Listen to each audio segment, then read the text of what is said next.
Clubbing, usually something reserved for the wonderful people who actually have lives. Thanks to Final Fantasy XIV, we all get to sit back and enjoy a little bit of the clubbing experience, but this time, it's kind of improved. Whether you want to see a cat girl, bunny girl, whatever the fuck that is, everyone in Final Fantasy has the chance to pop into their local club and see what's going on, maybe do a little bit of the funky wonky. And today, thanks to the invite from the wonderful people at the Shinkiro Bar, I got to sit back and talk to one of the owners of these fine establishments and figure out, what is it actually like? What the hell are you doing? The fuck is an RP? And how the fuck do you pretend to run a bar in a game that only has preset crafts? I will say though, and I'm sorry to do them dirty like this. This logo annoys the fuck out of me, man. Why would you put black text there? It's so bad, man. It's so bad, and I have to get it off my chest before we talk to these people. Perhaps find yourself entranced in the mirage and reside the night with a lovely dancer by the dream filling your fantasy world. I'm sorry, I can't rip into this. I have fucking... What's up? Hey guys, it's your boy. Oh, hello. Hello. Well, okay. Let me preface it. I'm sorry for dogging. Your website is cool. Yeah, no, you're fine. My execution with grammar is pretty shit, so No. I'm having someone tweak that later. Your house is so cool, though. God damn it. It's so much better than my free companies. My friend from Aether was the one who designed it, and I think it was like around 30 mil is how much it costs. So pretty much this is the main lobby. The seats over here are for people who want to AFK. Followed by on the left side is going to be where the private dance lap rooms are. Oh my god, dude. This is cool looking. Holy shit. And then usually our receptions will sit here. We have someone that comes in. They usually will stand around here guiding people to go downstairs over here where the actual club is. What the fuck? How did you make this in Final Fantasy? So we're also a little bit different as well, being a heavy RP venue, which means para, multi-paras, and stuff like that. They'll be in Say Chat and EM Chat rather than your other clubs where you go to where there's a DJ there, usually with a stream playing music and stuff like that. Mm-hmm. Venues like this, usually there will either be a playlist made that they put on their card, or else they just don't have anything at all and it's just the orchestron. Mainly more focusing on the quality of your roleplay rather than like whisper roleplay and stuff like that. That makes a lot of sense. So you just so basically for this venue down here, you just play like an orchestrion? Yeah, we play an orchestrion as of right now. We try to change up the music every now and then so it doesn't get old and stuff. That way it refreshes for the staff so they don't get tired of it, and sometimes they listen to their own music, but for the patrons as well. Oh yeah, no worries at all. Well, if you don't like it, you can turn off the music and just listen to your own. But no, yeah, exactly, I think that's well, I'm like, that's a super cool way to like keep it very in universe, balance it out to like what you want it to be. I'm gonna be honest, I'm gonna be mean here. Yeah. I don't have to deal with that stupid ass Twitch stream. I hate that shit. I want to fucking open up a separate tab so someone else can control my music. Screw that. The way how I look at it is there's two types of venues, or three. You have your safe for work, so things like cafe venues, things that are more on the cutesy side of things. You have your NSFW venues, and then which are kind of like this one right here, that are their main sell point is being things that are illicit, prostitution, all that fun biz, right? And then you have your third venue, which is kind of blends into being a NSFW venue, which is being a DJ venue. For the most part, it's having fun. They don't advertise it as heavy as like a venue like mine does, where we're trying to sell the ERP and stuff like that. Yeah, they're more focused towards the DJ and stuff like that. I personally, I've worked at one. I worked at the Moonlit Kiss. It's a great venue. I find it good. Alana's amazing and stuff like that. However, for me, like, to come in every day and stuff like that, it's not my type of thing. It's a lot of AFK dancing, which is kind of not my cup of tea. I prefer being into the multi-para roleplay, playing D&D and stuff like that. Just getting really immersed and dropping paragraphs on and being able to write a story for my character. No, that like makes a lot of sense. And honestly, to be fair, when I initially went to a club, I thought it would be a lot more gauged towards that. And so that was a part of the reason why like a lot of our tone, what it was in that video, was because I'm gonna be real, we were expecting something to this degree from what my impression is already getting. And so when we went to that club initially, well, again, if people like it, they like it, cool, whatever, no worries. But I don't know, it just felt underwhelming, if that makes sense. But I have a quick question. So yeah, for example, just now Ruby did like these 2 paragraphs. Was that all typed out on the moment, or do you have like, for like certain drinks, would you have like a pre-recorded list and it's just copy paste? Right, so that is a really good question, because some venues, they actually do have macros and stuff like that. Over here, I strongly tell my staff that we do not use macros here, and everything is actually all written out for the most part. The only macro I have is the door greet macro, which is for securities to drop the out of character, like the rules of the place essentially. And then we'll have like one of the other characters come over, like a hostess come over and then guide them downstairs in character essentially. That's awesome.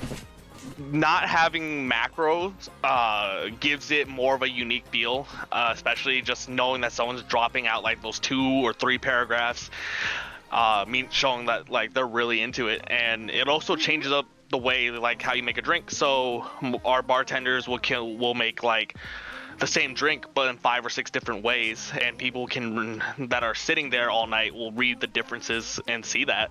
No, and that's really awesome. Well, I'm gonna be honest, that was one of my major other gripes that I wanted to like see how you would address, is drinks are expensive. Like, they just are. And so for a lot of the time, pop a macro, hand me the thing in game, and I'm like, that's so lame. But knowing Ruby sat there and typed out 2 paragraphs, and they're super in-depth, cool, very leaning into the immersion, fuck yeah, I'll pay that money for the drink. That's all immersion. That's awesome. That totally makes it worth it. And so no, I very much appreciate that. She's good at that. Also, I'm amazed you can type that fast. That would have taken me so goddamn long. There's a saying in the ERP community, no one-liners. I don't like one-liners personally. It drives me nuts. I'm gonna drop 3 paragraphs and you're gonna drop 1 line on me. What yeah. So that's what this place is mainly about, is being that multi-par paragraph and stuff like that. I also had a really big so there was that whole fiasco as well, going with the billboard and stuff like that, which also made me want to delay, but a lot of my staff was like, just push it, just open the venue. Oh wait, you guys like just opened?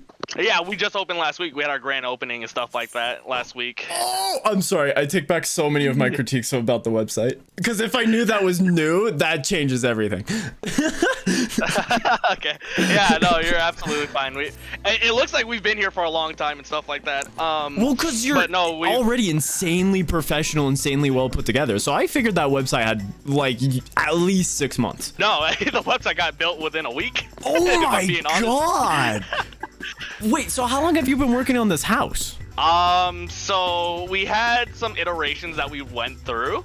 I bought the house back in January. I had a housing designer came in. They just wasn't really meeting the expectation of what I was looking for. So I had to go back, look around, and I ended up meeting Jaden, who designed my house, essentially. He's from Aether. And this design, a lot of people, right, that are from Aether, they're going to say this design is very familiar to Aether. It's not something you see over at Crystal. There's not a lot of venues at Crystal that's heavy roleplay that has this design. Crystal venues tend to be more thematic based around like fantasy stuff. So another venue that was around for some time was like a Wild Grove type of style, where it's very fantasy forest like and like fairies and nymphs and stuff like that. And personally myself, I was like, look, I want to find a balance. I want to find a venue that has the 14, it fits in the 14 in a way, but people who are not super heavily invested into that type of theme as well, where it just only fits a certain type of group, but rather it's more broad. So I aim for a more modern theme.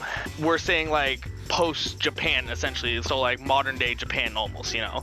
So it's like Kugane and Kugane elements, but more modern, I guess you can put it in that form.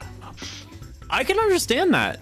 Well, and I feel like the modern aesthetic also enables you to make a lot better use of your space, because I know that focuses a lot more on open designs, this and that. And so the open aesthetic of everything really leans into making this place, I don't know, feel real and feel like a club that I would expect to go to. Yeah, it's the time speed as well. Oh yeah. That's awesome. Do you mind if we move on to a different area? Because while this place is awesome, I want to see more. So this is going to be the VIP room that we're currently in. This is kind of like your essentially BDS. The kink layer, yeah. Yep.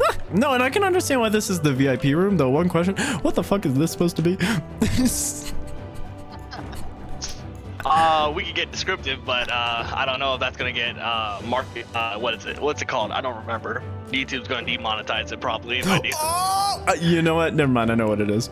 Perfect, reasonable sense. Though, how do you mitigate then? To be honest, I don't know what volume of people you have coming through here, so I'm curious about that. Like, how many people are you talking about per night?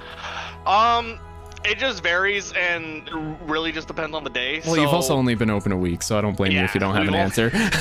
I forecasted about 30, usually being a lot of venues when they do their grand opening, they'll have a lot of people, and then followed by the next week will be a lot less. If we get a lot of people in, I would be pretty happy with it, just having that exposure essentially and having people actually interact and stuff like that. It makes it a lot better than having no one. We tend to do a lot of shout runnings and having Party Finder up. Like I have Party Finder up right now saying that we're going to be open in about 10 minutes from now. Essentially, hopefully we can see some people get in the door. A lot more of the staff will be downstairs. You'll see them dancing on stage and stuff like that. Oh yeah, no, I definitely plan on sticking around for another 10 minutes to see everything in action.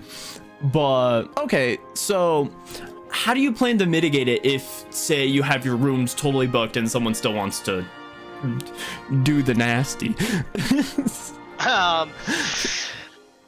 So pretty much usually in that case, if we do end up with every room booked out within the same time, which I'll be pretty surprised, but it usually we have a wait list and which room they want. We usually tell them to pick 2 or 3 rooms, see if it's open, and then we'll follow the priority list of which room they want essentially. Okay. It's just also the job of the escort to also just keep them entertained, sit there and be with them. No, of course. Well, also, you are totally allowed to say they're fucked. Because I've personally been in the service industry, and I've had moments in the restaurant where in the restaurant where I work where it's like, dude, there just isn't a spot, you're fucked. So trust me, I can understand that sometimes that's just an answer. Yeah, we try our best to avoid that. That's why I'm constantly just railing at people to make rooms and stuff like that, or try to get alt or anything to get more rooms open up, because you can have I think 60-70 rooms. I don't remember the cap. Yeah, absolutely. Okay, so now this is going to be a bit of a harsh question, so you don't have to answer it. A lot of this costs a shit ton of gil. How much do you make doing this? Do you want to tell? You're allowed to just say no, by the way. You don't have to. You don't have to. I know. It's so this is where it gets very different, and it varies each venue by venue, and this is why a lot of people tend to look at maybe, let's say I want to work on Fridays. I'm free Fridays. I want to work Fridays.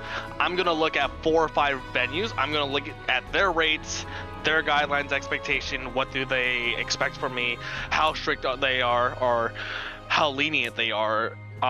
So over here at Shinkiro, we run an 80-20 rate, which is 80% goes to the escort for each service night. and the house takes 20. Okay. When it comes to payroll and stuff like that, escorts make only 100K a night, assuming that's not them getting booked at all. But when they do get booked, there's an 80-20 for each person to get booked out. So you have a default 100K rate. Yeah, that's Wow. for if you don't get booked out at all. And then tips are 100%, so people do get tips. Well, I had an escort who really put their effort out, really was out there trying to sell themselves. They walked out with $1 million at the end of the night. So another big thing about like venues in general is that a lot of venues just don't last long. It's a lot of them will go through some kind of burnout or have some issue as well. Venues that do stick around for the long term usually mean they're doing something right and their staff are enjoying it and they have a healthy thing. But venues that don't take their problems or acknowledge their problems and don't change tend to end up shutting down after a month or two. Common life expectancy of a venue that isn't doing all that great will die within like 3 months. Okay. And that could be for various of reasons. It could be drama, it could be lack of staff, lack of management, or you're just bleeding in the red too often. And when you bleed in the red, it's a bit different. When I bleed in the red, it's not that bad because I'm an omni crafter. I make more money crafting than I do than anything else, so I can bleed in the red and not have too much problem with it. But that's why so does that mean you can lean a lot more into making sure the experience is good, great, even if it costs you a little bit? Yeah, that's why I've said like most venues don't make a lot of money at the end of the day. For the most part, venues will make, so assuming that all my transactions went smooth last week, I would have made a net profit of 900K. Okay. Which is not a lot when you think about it, given how many people got bought out, and that's after doing everyone's payroll. So like. Well, and with the 80-20 split, that's a very reasonable payout to everyone there. Yeah, so getting a 900K after everyone's pay and like you said, the 80-20, that means the escorts themselves made a lot that night. Yeah, well, but that's how it should be, because I hate to say it, they're the ones putting in the work. Of course you deserve something because you put in the capital, but... It's a bit different for everyone. Like I said, the tips at the end of the day, bartenders do get decent amount in tips as well. I would say that bartenders does a lot more work. It's personally myself, but at the same time, I do also agree that escorts do a lot of work at the end of the day. And that's why their pays are a bit higher at times. The highest paying role that I have in my venue, because it's a bit different on what they hire at venues, which would be like my PR team, which they're involved in doing the shout running, advertising, graphic designs, or just being the bookkeeper for the night. They get paid around like 200K or 300K depending a night for their base. That's very good. So the PR team, for example, were they the people who contacted me, or was that you directly? Oh, that was me directly. Okay. PR are mainly just in-game, essentially. They're shout runners. Some of them who do volunteer, because at the end of the day, it's all volunteer, whether or not they want to do graphic design for the venue. Yes. Like my friend, he's making like maybe 6 server emotes for the venue for free. Oh, that's awesome. Yeah, it's just all volunteer. Oh yeah. Well, of course, because but when you're this considerate, I can totally see people just be willing to, I want this to succeed. I want this place to continue to exist and provide things like emotes, this, that. So we'll head, yeah, we should probably get out of the... Yeah. we have fun. All right, but no, like, you have a wonderful club going here, and I should probably leave you to do your business, but thank you so much for showing me around. Like, I'm so excited to make a video on this. Yeah, of course. Pretty much, yeah, that's all we've got going. Now we're just mainly going to be running to business hours now. I'm going to be out running, doing shout runs, trying to get people to come in, essentially. Stick around as long as you want, and see how things go from there. But yeah, have a good night. I'm going to pop out of here now. It wasn't as cringe as I thought. You thought it would be... I'm gonna be real, I thought this shit would be cringe, but that was cool. Like, genuinely, actually, that was really fucking cool. Because I remember when we went to the other club, and like we've been debating like going from club to club and just like rating them.